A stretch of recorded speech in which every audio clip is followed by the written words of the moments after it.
Hello students, myself Ajay Kumar Srivastav. I am senior faculty in botany at Shri Chaitanya.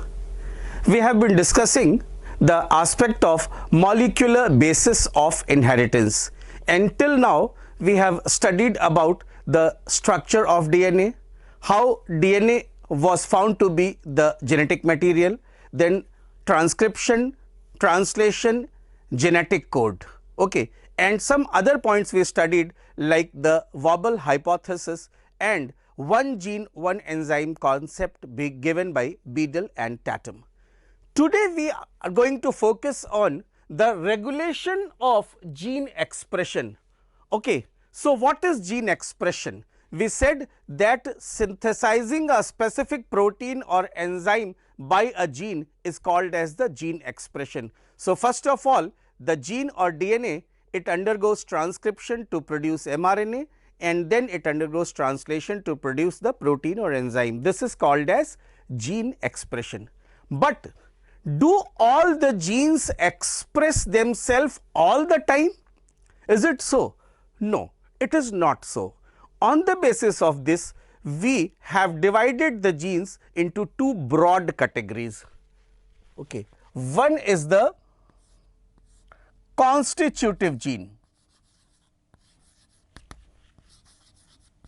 Constitutive gene, or it is also called as house keeping gene. Now children, these genes don't have any regulation mechanism because they are always active. They are not switched on and switched off. They always remain switched on, always active. Why? Because their product is constantly required by the cell or the organism. Okay, constantly required by the cell or the organism. Okay, for example, genes that code for the enzymes of glycolysis. Enzymes of glycolysis. Now, this is a process that is paramount for the life of the cell. So, if these genes they undergo a switch off, then the life will come to switch off. Okay. So, these genes always remain active, they are called as the constitutive genes. On the other hand, there are other genes which are called as luxury genes, or these are called as non-constitutive gene. Non-constitutive genes. These genes have a regulation mechanism. They have regulation mechanism.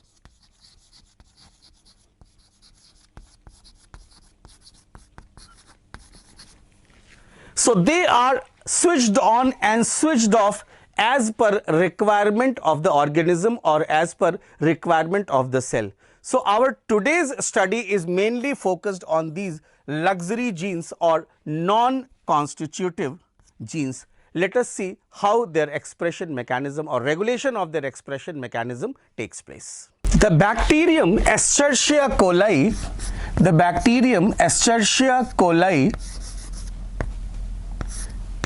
it synthesizes an enzyme beta galactosidase to split the lactose sugar into glucose and galactose, because the main source of energy for this bacterium is glucose. So, when lactose is present, it splits the lactose into glucose and galactose with the help of enzyme beta galactosidase. Okay, and this enzyme is synthesized by a gene LAC-Z.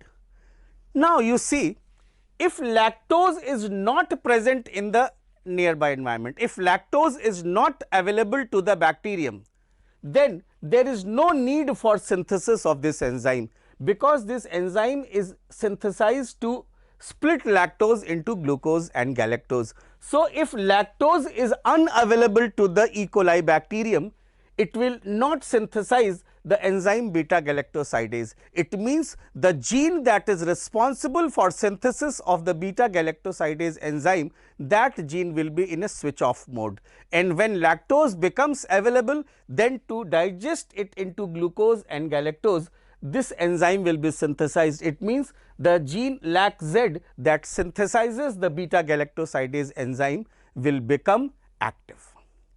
Another thing you see, children, suppose a plant has genotype capital T capital T. A plant has genotype capital T capital T. So, its phenotype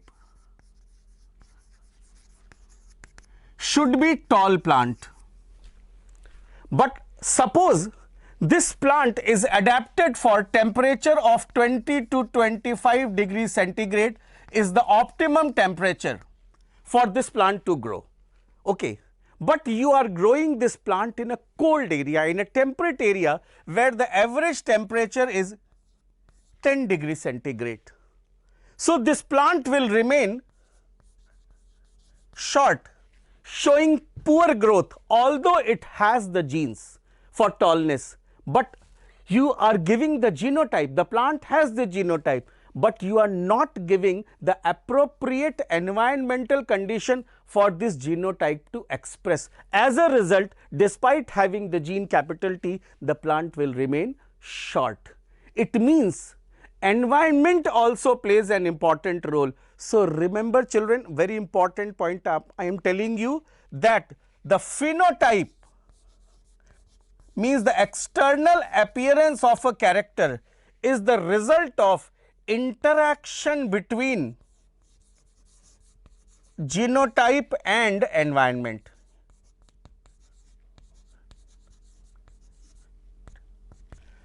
Okay. So, not only genotype, but environment is also required to express the phenotype. It means from here we come to the conclusion that the regulation of gene expression depends upon, if you see this case, depends upon the physiological condition of cell, metabolic condition,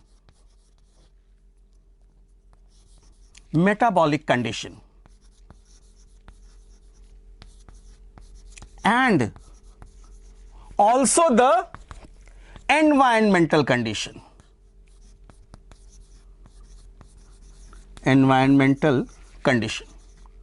So, these all they regulate the gene expression. Next is development and differentiation.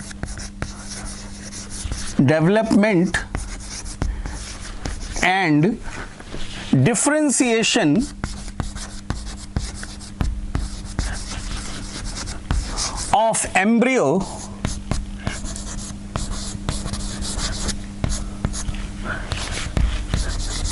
into adult. Okay. This developmental process is regulated by a set of genes. Many genes are involved in the proper developmental process. So, it involves many sets of genes, and all these sets of genes are controlled by another gene. All these sets of genes are controlled by another genes called as homeotic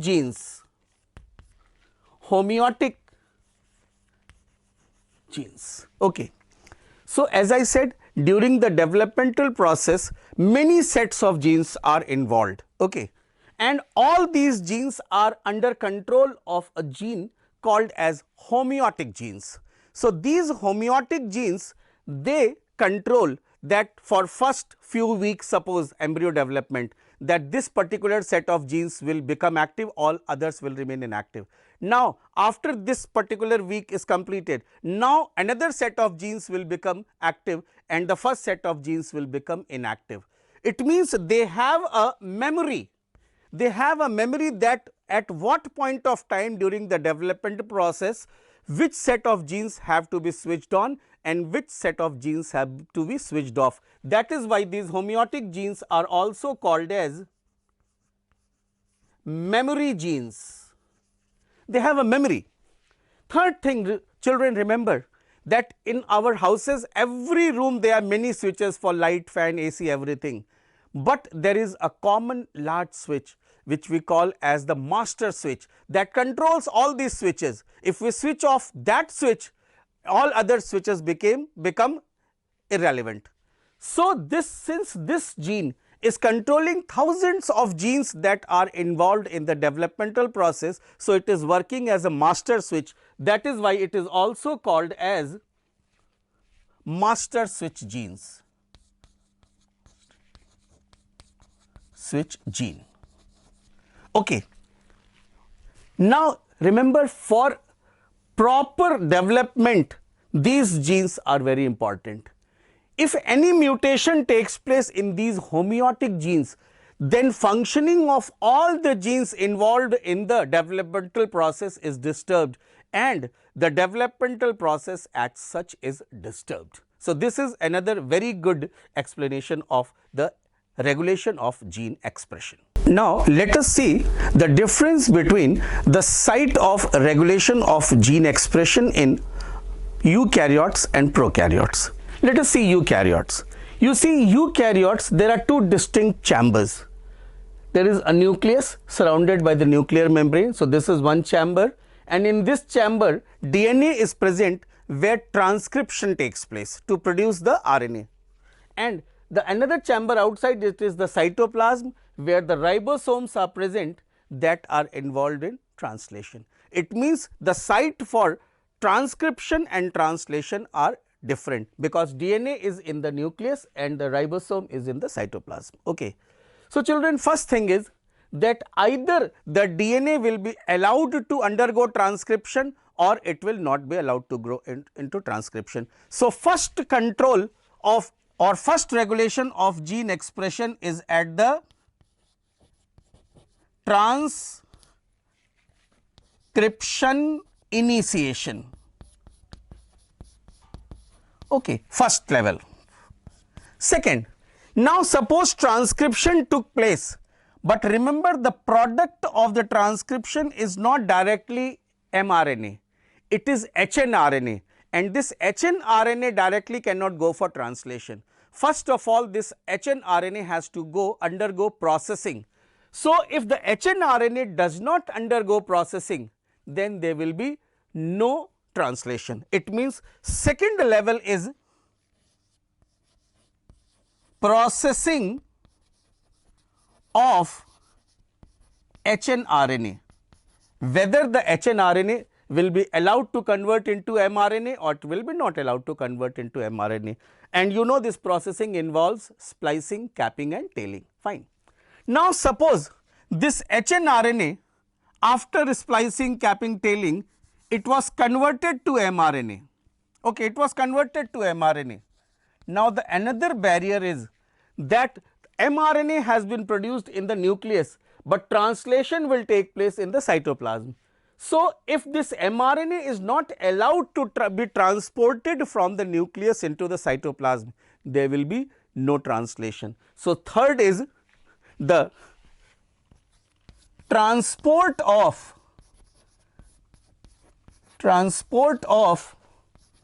mRNA from nucleus to cytoplasm. Transport of mRNA from nucleus to cytoplasm. And now suppose this mRNA comes into the cytoplasm. If it is not allowed to attach to the ribosome, there will be no translation. So, fourth barrier is at the translation level. Fourth, translation. It means in eukaryotic cell, gene expression can be regulated at any of these levels: transcription initiation, then processing of hnRNA to mRNA, then transportation of mRNA from nucleus to the cytoplasm, and then translation level. Okay. Now, let us see the same thing in bacteria.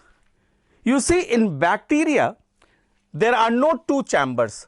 The site for transcription and site for translation is common because there is no nuclear membrane. The genetic material is naked. It is not covered by any membrane. Fine. Okay. It means the site of transcription and translation are common. Second thing is, children, the product of transcription is directly mRNA. The product of transcription is directly mRNA that is ready for translation. Okay. And since ribosomes are present in the same chamber, so we have already discussed that many times while still transcription is going on, the ribosome attaches to the mRNA and starts translation. It means transcription and translation are coupled phenomena. So, there is no time gap between transcription and translation. So, if we allow transcription to initiate, then we cannot stop at any of these steps, because see, there is no processing in bacteria. So, this step gone. Transportation of mRNA, no such transportation, because as I said both happen in the same chamber.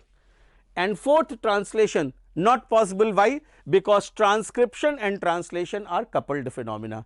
So, once we allowed initiation of transcription, there is no other step where we can regulate. That is why in prokaryote or bacteria, the main place where the gene expression is regulated is as the transcription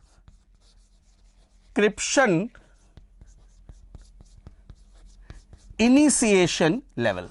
Okay. Once we allow initiation of transcription, once the cell allows the initiation of transcription, there is no other barrier where it can be stopped. So, remember, in bacteria the gene expression is mainly regulated at the transcription initiation level, where either the RNA polymerase will be allowed to attach to the promoter or it will not be allowed to attach to the promoter.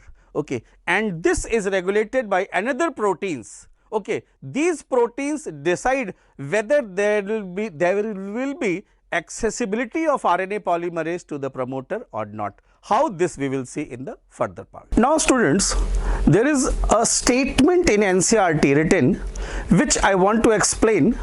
See, in a transcription unit, the activity of RNA polymerase at a given promoter is in turn regulated by interaction with accessory proteins, which affect its ability to recognize a start site. These regulatory proteins can act both positively, that is activator, and negatively, that is repressor. Now, I want to expand what does it mean. During transcription process, we said that during the initiation of transcription, the RNA polymerase enzyme first binds to the promoter and then it moves to the structural gene to initiate transcription. Now, it means the binding of RNA polymerase to the promoter is the most important thing. Okay. Now, there are certain proteins. Some of these proteins help the RNA polymerase to bind to the promoter. So, if these proteins are active, then RNA polymerase will more frequently bind to the promoter. As a result, the rate of transcription will increase. That is why these accessory proteins are called as activators. Okay. But like there are some other proteins. These proteins, they prevent the binding of RNA polymerase to the promoter. So, if these proteins are active, these proteins will prevent the RNA polymerase to bind to the promoter. So, the transcription process will retard or it will not take place. So these proteins are disallowing the transcription process. That is why they are, it means repressing the transcription process. That is why they are called as repressor. Now remember, if the gene expression is regulated by activator, then it is called as positive regulation. Means if binding of a protein to the gene is promoting the binding of RNA polymerase to the promoter, as a result the rate of transcription is increasing, then such control is called as positive control. And if binding of a protein to the gene is inhibiting the binding of RNA polymerase to the promoter, as a result the transcription is inhibited or repressed, then such regulation is called as negative regulation. It means gene expression is under both negative and positive type of regulation. Negative regulation through repressor proteins and positive regulation through activator proteins. Further studies, we will study more detailed about these proteins. Now, the operon concept. This concept were proposed by two scientists, Francois Jacob, he was a geneticist, and Jacques Monod, he was a biochemist. So Jacob and Monod gave a model to explain how regulation of gene expression takes place in bacteria. Okay. Now, a operon means a set of structural genes. Okay. Many structural genes, more than one, a set of structural genes that have a common promoter. Okay. A single promoter for many structural genes, and that are regulated by a common operator. About operator we will discuss together.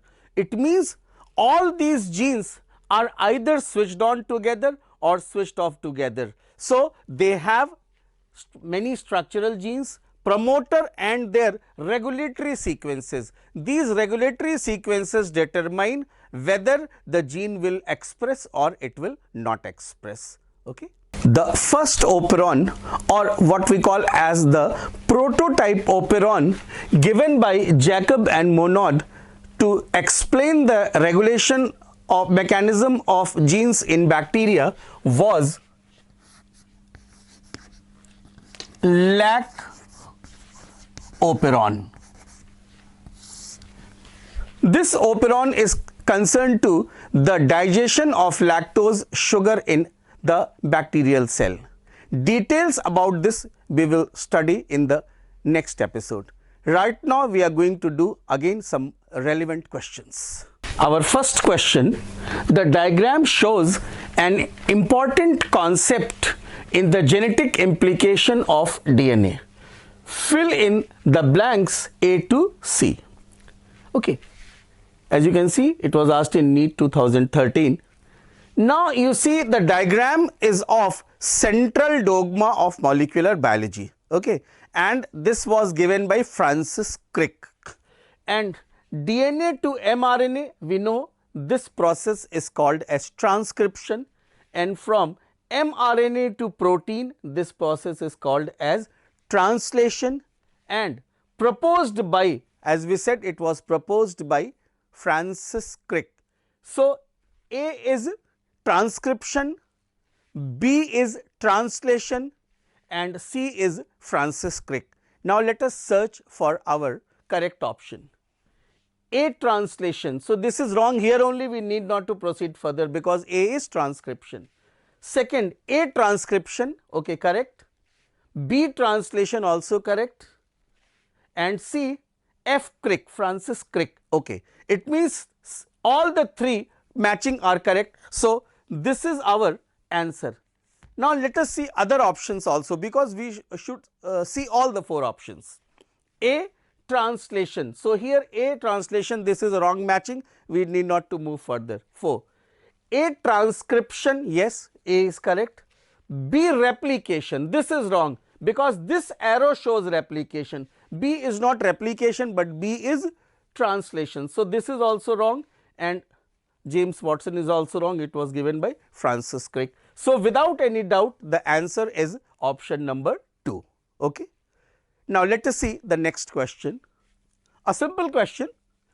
What are those structures that appear as beads on string in the chromosome when viewed under electron microscope? You know, chromosomes are made up of chromatin, and chromatin is made up of repeated units of nucleosomes where DNA is wrapped around the histone core to form beads on string structure, and this structure is called as nucleosome. So, our answer will be nucleosomes. Okay. So, children, these are the two questions. Next question, the one aspect which is not a salient feature, remember we are talking about not a salient feature of genetic code is its being specific. This is a salient feature. Degenerate, yes, genetic code is degenerate because there are only 20 amino acids to be coded and there are 61 sense codons. So, for most of the amino acids there are more than one codons. The only exceptions are two amino acids, methionine and tryptophan, that have only one codon each. And on the other side, leucine, arginine and serine, they show maximum degeneracy. They have 6 codons each. So, this is a salient feature. Ambiguous, yes, no. Genetic code is unambiguous or non-ambiguous, means one codon codes for one amino acid, also always the same codon codes for the same amino acid. So, genetic code is unambiguous. So, children, this is our answer. Okay. Fourth, universal, yes, genetic code is universal from bacteria to human being, same codon codes for same amino acid, and this is the basis for success of the recombinant DNA technology, that we transfer a gene of a eukaryote or any one organism into the other organism. For example, human insulin gene transferred into bacterium E. coli, and there also it produced the same protein, that is insulin. This is possible only when the genetic code is universal. So, our answer is ambiguous. This is our answer. Fine. Next question. The 3' end to 5' end phosphodiester linkage inside a polynucleotide chain serves to join. Okay. You know, it joins two nucleotides. So, one DNA strand with the other DNA strand. No, this is by the hydrogen bonding. One nucleoside with another nucleoside. No, it is one nucleotide to other nucleotide. One nucleotide with the another nucleotide. Yes, this is the answer. This is the phosphodiester bond. And one nitrogenous base with pentose sugar. No, this bond is called as the glycosidic bond. So, our answer is one nucleotide with the another nucleotide. So, students, with this I come to the end of this episode, and I hope you enjoyed this episode. In the next episode, we will study in detail about the lac operon in Escherichia coli.